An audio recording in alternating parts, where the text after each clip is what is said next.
Assalamu alaikum wa rahmatullahi wa barakatuh. Bismillah ar-Rahman ar-Rahim. Alhamdulillah. Wassalatu wassalamu ala Rasulillah wa ba'd. So today we're going to be covering the next juz in the Quran, which is the 23rd juz for today.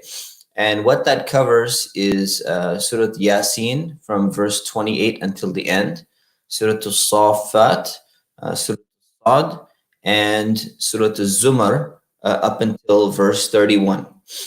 So Allah subhanahu wa ta'ala mentions many different stories in here. I'm going to be covering one story regarding Prophet Dawood or Prophet David, starting from chapter 38, verse 21. So Allah subhanahu wa ta'ala says, وَهَلْ أَتَاكَ نَبَأُ الْخَصْمِ إِذْ تَسَوَّرُوا الْمِحْرَابِ. Says, have you heard the story of the two litigants, the two people who were disputing with each other when they climbed over into his private quarters? Basically, understand the background here, understand the context here. Prophet David, he is a messenger of Allah. He's a prophet, and he has been given a very powerful kingdom, and he was kind of in his castle or in his palace, and he's a leader of his community as well. And he is in his mihrab. He is in his private quarters where he prays to Allah. Like, this is fortified area. This is something where there's security guards. This is something where the average person cannot make it inside, right? Like, without getting past the guards. So that is what the scene that's being set is at this time. And it says, إِذْ دَخَلُوا عَلَى دَاوُودَ فَفَزِعَ مِنْهُمْ. It says, once they reached Prophet Dawood, he became afraid, right? So just think about what's happening. Somehow, two random people scale over the walls and somehow get into the private chambers where Prophet Dawood is praying. And they got past all the security guards and everything, and somehow they managed to like go up a window from the side, and they jumped in, and he looks and he's like shocked. He's like, how did these people get here, right? And he's concerned, like, these people are probably here to do me harm. There's something is not right about this. So he thought that there's going to be a conflict, there's going to be a fight between them. So they said, قَالُوا لَا تَخَفْ. They said, do not be afraid, right? Don't worry, you don't need to be afraid. خَصْمَانِ بَغَى بَعْضُنَا عَلَى بَعْضٍ فَحْكُمْ بَيْنَنَا بِالْحَقِّ. It says, we are two litigants. Basically, we're two people who are arguing, and we need you to decide between us which one of us is right and which one of us is wrong. So basically, Prophet Dawood, he was given wisdom, right? And Allah subhanahu wa ta'ala mentions this. He was given wisdom to judge between different people, and Allah subhanahu wa ta'ala has given him the understanding of making a decision between two people in terms of who is telling the truth, or who appears to be telling the truth, who appears to be wronging the other person. Now, this is what you call judgment. This is different than just getting advice, right? When you go for advice to somebody, you just say, hey, what do you think? We're having an issue between us. What do you think we should do? Prophet Dawood is actually a head of state of his, of his region, of his community. He is the leader, and they're coming to him to act as a judge, to make a decision. And the difference between somebody giving advice and the difference between a judge is that the judge's statement or the judge's decree, it's binding. So once the judge says, you know what, you have wronged this person, and this is how it's going to be rectified. If you come to like an imam, or you come to like a mufti, to ask about a question, two people come, arguing, they come into the office of a scholar or a counselor or something. All we can say is, you know what, we think you should give this thing back. You shouldn't do that. And they say, that person says, well, I don't care what you say. I just came for advice. You didn't give me the right advice. I'm leaving. You can't do anything about it. But if you go to a judge, they have the power of the government. They have the power of the army backing them. When they make a decision, that person has to give the thing back, or whatever the judge determines. So Prophet Dawud is being asked for a judgment, and this is what he does. He is a judge between people. But this is weird because he's in his private quarters right now of his house or of his palace or his castle, and people are coming to him at the wrong time. This is not the time to be making decisions. And they kind of shock, like they, how do you get past security guards and break into someone's home and then say, you are a judge between us? Something doesn't seem right about this, right? So they're saying, don't worry, we're not here to harm you, but here, this is what's going on. So فَحْكُمْ بَيْنَنَا بِالْحَقِّ. So we're two litigants. One of us has wronged the other. One of us has done something wrong. Judge between us fairly. وَلَا تُشْتِطْ وَهْدِنَا إِلَى سَوَاءِ الصِّرَاطِ. And it says, do not be unjust and guide us to the right path. So these people seem to be very genuine. They seem to be very intent on trying to find out who is right and who is wrong and what should be done. But situation's a little bit weird because they just jumped into his private, his private quarters. This is not normal for people to do this. So Dawud is listening, and they tell the story, and they say, "Inna hadha akhi lahu tis'un wa tis'una na'jah." This is my brother, and he has. So who's speaking first, right? It's the one who's explaining the situation speaks. You're going to see who it is. He said, this is my brother. He has, not a real brother, like maybe a partner or something. He has 99 sheep, and I have just one. وَلِيَ نَعْجَةٌ وَاحِدَةٌ. He has 99 sheep, and I got one sheep. Right? فَقَالَ أَكْفِلْنِيهَا وَعَزَّنِي فِي الْخِطَابِ. And he's telling me, let me take control of her. Let me take charge of that one sheep that you have. And he has overpowered me in his argument, in his words. Like, I don't even know how to resist. So basically what's being said now is he's got 99, I only have one, and he's trying to take my one away from me. This is not fair. What should happen here? So Prophet Dawud responds. He says, قَالَ لَقَدْ ظَلَمَكَ بِسُؤَالِ نَعْجَتِكَ إِلَى نِعَاجِهِ. Says he has done wrong by demanding that you should give your one sheep to his flock as well. وَإِنَّ كَثِيرًا مِنَ الْخُلَطَاءِ لَيَبْغِي بَعْضُهُمْ عَلَى بَعْضٍ إِلَّا الَّذِينَ آمَنُوا وَعَمِلُوا الصَّالِحَاتِ وَقَلِيلٌ مَا هُمْ. He says, there are many partners. When they enter into some kind of partnership, right, in business, many partners treat each other unfairly. That's what he says. He starts by saying that. This is kind of the summary, the conclusion of everything. He's heard the entire case and everything.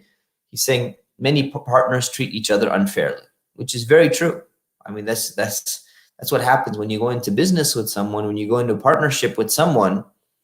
It can be very dangerous, especially if that person is your friend. Many friendships end because of being business partners ends up harming them because one of them ends up becoming a little bit greedy, or they disagree with the way things are going, and there becomes like inner conflict, right? Why there can be conflict within family's close. Partners, they don't have to remain together. They're not family, so they can potentially even become disconnected. He says, many partners treat each other unfairly. Those who sincerely believe and do good deeds do not do that, right? Except those who sincerely have true belief and they perform good deeds. وَقَلِيلٌ مَا هُمْ. So how few of those people are there, right? So there's not that many of those.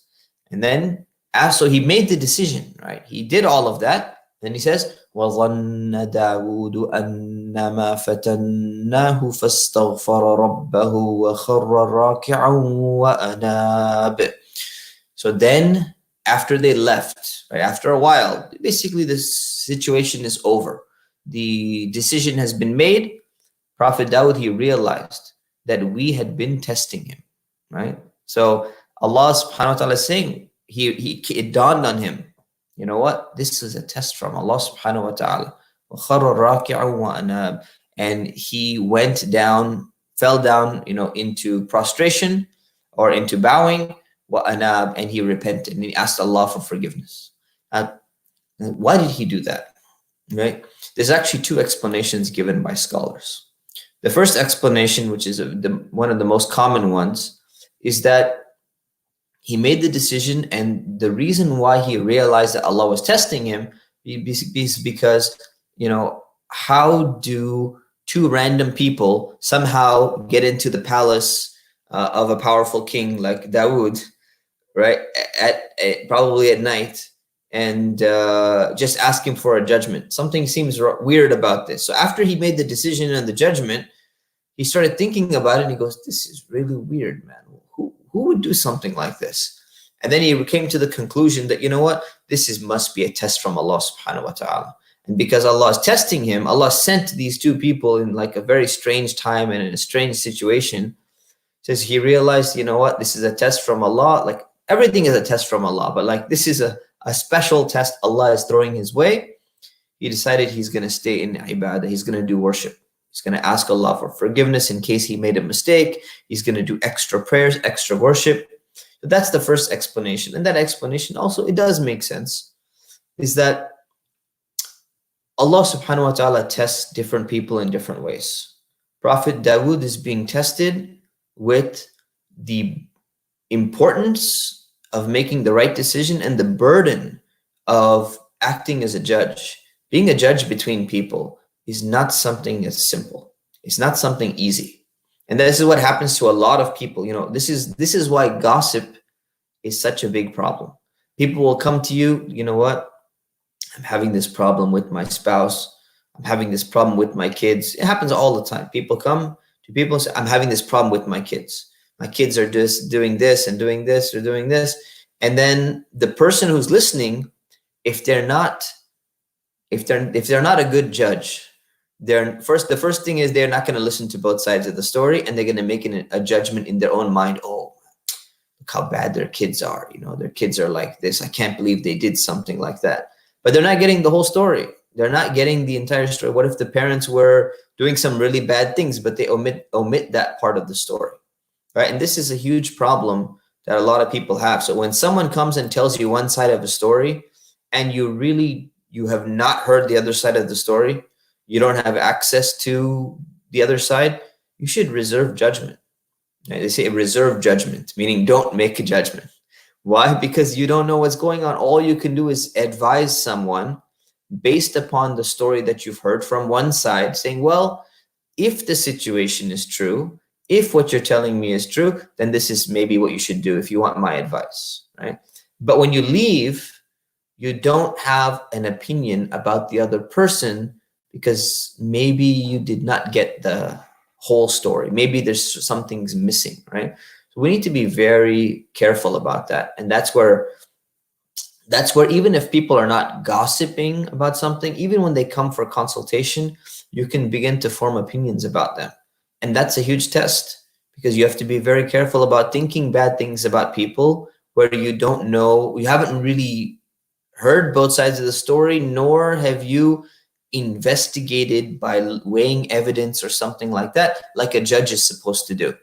So this responsibility of being a judge is huge, right? Because one, the task requires a lot more, it's more taxing. It requires more effort, it requires investigation. It requires asking the right questions to get to the truth of the matter, or at least as much as you possibly can.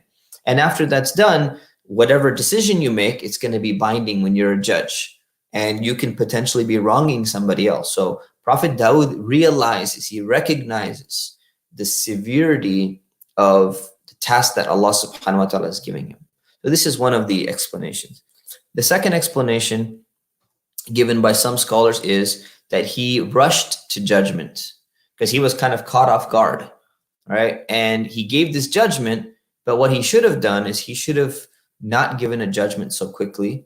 And even though he heard out the case and listened to them, he should have said, you know what, I can't give you a decision right now. You should meet me during my normal judgment time where we can weigh evidence properly. We can cross-examine other witnesses and all of that stuff. So therefore, he realized that Allah was testing him and that he had made a mistake, right? So, and then he asked Allah for forgiveness, and then he went into prostration, and that's why he asked Allah for forgiveness. But this is the second explanation, that he had not done full due diligence to this case, because it kind of surprised him, it shocked him, and he just made a quick decision, not a rash decision, but still not sufficient. Right? So both of these opinions are there. Allah knows best which one it is. But what we know is Allah subhanahu wa ta'ala says, فَغَفَرْنَا لَهُ ذَلِكَ, we had forgiven him of that. So that kind of, the idea that Allah had forgiven him gives a little bit more weight to the second opinion. وَإِنَّ لَهُ عِنْدَنَا لَزُلْفَى وَحُسْنَ مَآبٍ, and in our sight, he will be near to us. His reward will be nearness to us. And that is a great return. That is a great place to return back to. So basically, there's this incident where Allah subhanahu wa ta'ala, regardless of whichever detail it was, Allah tests Prophet Dawood in a way by seeing if he can make a judgment between these two people. I mean, he's already judged between many people, but he gets caught off guard. And he makes his judgment between two people, and he recognizes the responsibility of making a judgment. And then Allah mentions in the next verse, which is verse 26, says, Ya Dawood, inna ja'alnaka khalifatan fil ard. O Dawood, O David, Prophet David, we have given you mastery over the land. Which means we've made you a khalifa, a deputy over the land. You are in charge over this land. So that is the responsibility of human beings in general over the earth, and the responsibility of people who are in positions of power over their people and over the area in which they dominate, they control. فَاحْكُمْ بَيْنَ النَّاسِ بِالْحَقِّ, so judge fairly between people. And this huge lesson is that people who have any type of responsibility over others, whether you're a boss at work, whether you are a president or vice president of a non-profit organization or Islamic institution or something like that, you have a great responsibility. You have to judge fairly between people. Even if you're a parent and you have two kids, for example, or even if you have one kid and your kid gets into a dispute with another child, you have to judge fairly between them. And part of that is listening to both sides of the story. Part of that is having the wisdom to be able to investigate an issue so that you are not wronging one person over another. Right? A lot of people may do that. Their child will come and say, oh, he took my toy. You didn't hear the other side of the story. Maybe your child had taken the toy previous from the other child, and sometimes even when they know the whole story, they will be partial. They will favor their own family. They will favor their own, and that a judge is supposed to be impartial. That is what justice is. That is what Allah subhanahu wa ta'ala is saying. Judge fairly between people. فَاحْكُمْ بَيْنَ النَّاسِ بِالْحَقِّ, in any capacity that you are in as a judge. وَلَا تَتَّبِعِ الْهَوَىٰ, do not follow your desires. فَيُضِلَّكَ عَنْ سَبِيلِ اللَّهِ, if you do, then that will divert you from the path of Allah. That will divert you from the right path. إِنَّ الَّذِينَ يَضِلُّونَ عَنْ سَبِيلِ اللَّهِ لَهُمْ عَذَابٌ شَدِيدٌ بِمَا نَسُوا يَوْمَ الْحِسَابِ. Those who wander off from the path of Allah, who go astray from the path of Allah, they will have a severe torment because of their forgetting that there will be a day of reckoning, that Allah is going to hold everyone to account. So it's very important that the judge you be very careful when you're judging between two people and what you're thinking about other people. Someone comes to you with some gossip or something happened between other people. Unless you're in that capacity, have that wisdom, have that need to make a decision, don't make a judgment. You can still give advice to the person who is telling you one side of the story. You can give advice. Don't say, I don't want to hear it. I don't want to hear it unless I have the other person. Oftentimes, you will not get the second side of the story or the third side or the fourth side of the story. Right? But you can still give advice, but going home at the end of the day and not having a firm opinion about the one side of the story that you heard, that's a challenge in and of itself. So be a good judge, number one. Number two, remember that if you are trying to deceive someone who is put in a position of a judge, right? You're trying to take a right of somebody else by not giving the whole story or by twisting the story or something, that you're going to be responsible to Allah subhanahu wa ta'ala. And the judge is not going to be held accountable. And the Prophet ﷺ, he mentioned this. He mentioned this where he was saying that, you know what? He says, "Innama ana bashar." I'm just a human being, right? So what does he mean by that? He's saying, I'm just a human being. When people come to me and they have some dispute, and one of them explains it this way, another person explains it this way, sometimes the one who is more eloquent, who can present their evidence in a stronger way, who can make a better argument, with lawyers or without lawyers, that person, I may make a judgment. Even the Prophet Muhammad ﷺ, he may make a wrong judgment in favor of somebody else. So he's reminding people that I can only, even the Prophet saying, as a judge, when I act as a judge between people who are having a dispute, I'm just a human being. I can potentially make a mistake. So he's reminding them, if you try to take the right of your brother or sister, if you try and take some of their property by saying, that belongs to me, but you're giving a false argument, then what happens? That you're not actually getting any property. You're not getting anything. You're just getting a piece of the fire. Piece of the fire, meaning Allah subhanahu wa ta'ala is going to hold you accountable for that false accusation that you have made and the false arguments that you have made in order to take the right of another person. This is something that is not allowed. And as a Muslim, Muslims should be wary. Muslims should be cautious of trying to take the rights of their brothers and sisters. So we ask Allah subhanahu wa ta'ala to forgive us for our mistakes. We ask Allah to give us the wisdom to be able to make correct judgments and not rush to judgments, with wisdom in whatever capacity we are asked to make judgments in. Ameen. Subhanakallahumma wa bihamdik. Nastaghfiruka Allah wa natubu ilayk. Assalamu alaikum wa rahmatullahi wa barakatuh.